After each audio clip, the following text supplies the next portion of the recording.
entre os que estamos esperando a zanfona temos un convidado moi especial. Hai anos dentro da escola tiñamos un programa de clases online antes de pasar isto da pandemia e tivemos a sorte de conectar con algún alumno de América. Hoxe temos aquí a un egrexo representante do mundo da zanfona na Argentina, a raíz daquelas clases, incluso facendo traballos discográficos de moi boa calidad. Así que permitídeme que vos pida un forte aplauso para Martín Corripio.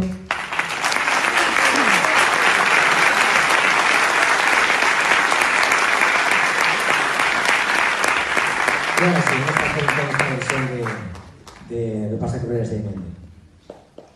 Separamos os bordóns.